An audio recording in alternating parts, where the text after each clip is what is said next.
Hi guys!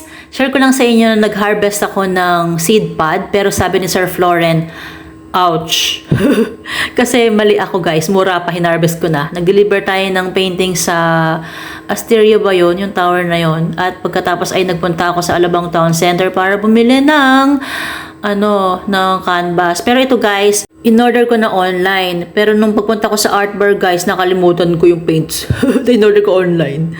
Ayan, nag-aabang ako guys ng jeep. Kasi hindi pwede ng motor. At kinabukasan ay ng mga bagets, cute. At after na pamamahaya guys, ngayong Sunday ay nakakatuwa si Joanne guys, nakaka-proud. Marunong lang mag-sign language. At ang kanyang tanging hangarin ay makapag-sign language talaga para sa kanyang mga akay. Ang cute. Ang sinasabi nila dyan guys ay maganda daw ako. Hehe. Nag-commute na kayo papunta dyan? Opo, ako naka-move it ako. Walang sa lokal? So po ba kayo nauwi ka, Marlon? Malayo pa ako eh. Alex Cordovan. Alex, binabaha kayo? Sa harap lang, yung gate namin. At ang mga si Kuya Alan dito, binabahagi. Nakakatawa guys kasi inantay pala kami ka Marlon. Sabi, inantay namin kayo eh. Sabi niya. Ngayon, close ko yan si Ka Marlon. Lagi niyang pinapalakas ang loob ko guys. Every klase. Kaya mo yan ka, Mitch. Sabi niya. Oh. Ito pala guys yung sign language ng Mitch. Pangalan ko. Ayan, M yung 3. Tapos dimples. Yun, Mitch. At nagpatuloy ako guys sa pagpinta kasi kailangan kong ma-submit ito sa lalong madaling panahon. Yan guys, yun yung turquoise guys na naiwan ko, in-order ko online. Tapos nung magpunta ko ng art bar, hindi ko nakuha kasi busy yung kausap ko online sa art bar. Kaya nung nagsabi ako na hindi ko nadala, ma'am, sorry, busy ako, hindi ko naalala. Hindi daw niya naalala na mailagay doon sa mga binili kong ibang paints.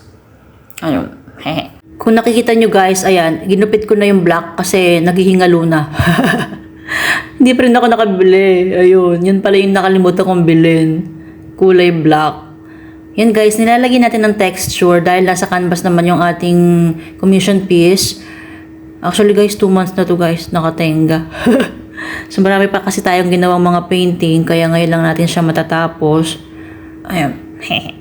Dapat natin guys matapos agad to. Siguro tomorrow, tapos na dapat. Kaya pagpupuyatan ko to guys hanggang siguro mga 12:30. Yun. Hehe. Medyo maliliit guys yung nailagay kong ibon pero lakihan ko na lang siguro ng konti mamaya. Yun. Tapos guys, ang plano ko dito, lagyan ng 5 nest. Yun. Basta nag-start sa baba, pataas, tapos pasigsag yung kanyang formation. Yan. Kailangan natin guys puliduhin tong painting na to kasi gusto ng client na talagang makulay.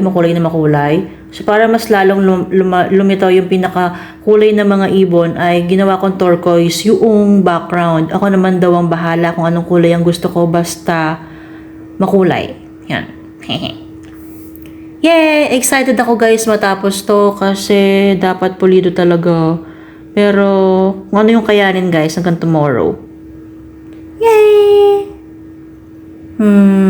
Nga pala guys, pinag-iisipan ko kung ako ay sasali sa art exhibit nitong August 24 to 31. Yun. Pero gusto kong sumali guys. Pero nagdadalawang isip pa rin ako guys. Ewan ko ba. Yan. Isipin ko pa. Tapos, kailangan kong gumawa ng maraming maliliit na paintings pagkatapos nitong painting na 36 by 36 na to. Yun lang. Inaantok na me. Thank you so much guys for watching. Bye!